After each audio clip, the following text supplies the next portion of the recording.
उसने मुझे बताया कि ये सारी बातें मैं किसी को न बताऊं, वरना मुझे मार पड़ेगी। एक बार तो उसने मुझे एक किताब भी दिखाई जिसमें स्त्री और पुरुषों को एक दूसरे से लिपटे हुए दिखाया था। मेरी उत्सुकता दिन व दिन बढ़ती जा रही थी और मैं चाहने लगी थी कि इस खेल को हम भी खेलें। मैंने कहा, मुझे भी सिखा दो ना ये खेल पुष्कर भैया, यह एक बड़ा मज़ेदार खेल है। पुष्कर ने कहा, तो बताओ ना। ऐसे नहीं, कभी अकेले में बताऊंगा। वह बोला। सच। मैं खुश हो गई और फिर एक दिन मौका भी मिल गया। मैं उसके घर गई तो वह बिल्कुल अकेला था।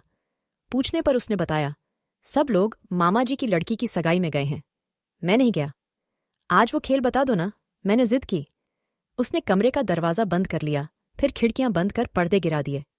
भीतर ट्यूबलाइट जलाकर मुझे बिस्तर पर ले गया और वही पुस्तक अपने सूटकेस से निकाली और मेरे बराबर में बैठकर देखने लगा।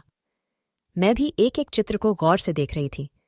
मुझे तमाम बातें समझ में नहीं आ रही थीं जिनका वह उत्तर दे रहा था, और मैं आश्चर्य से उसका चेहरा देख रही थी।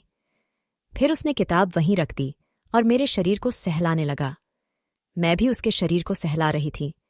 वह कभी कभी बीच बीच में मुझे भींच लेता और फिर चूमने लगता, मुझे भी चूमने को कहता। जैसा वह कहता गया, मैं जिज्ञासावश वैसा ही करती गई। फिर पुष्कर ने मुझे बिस्तर पर लिटा दिया और मेरी फिराक ऊपर कर मेरी चिकनी, गोल, गदरारी टांगों को सहलाने लगा। फिर उसने मेरी पैंटी निकाल दी और अपने कपड़े भी उतारने लगा। मैं आश्चर्य से उसके नंगे शरीर को देखती रही।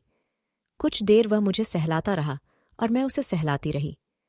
उसकी सांस तेज, चेहरा सुर्ख हो गया। कभी वह मेरे गालों को चूमता तो कभी मेरी गर्दन पर अपने होठों को रगड़ता। सर से पांव तक मेरे शरीर में एक बिजली सी कौंधने लगी। फिर वह मेरे होठों को अपने होठों में भरकर रस भरी की तरह चूसने लगा और मैं बुरी तरह कांपने लगी।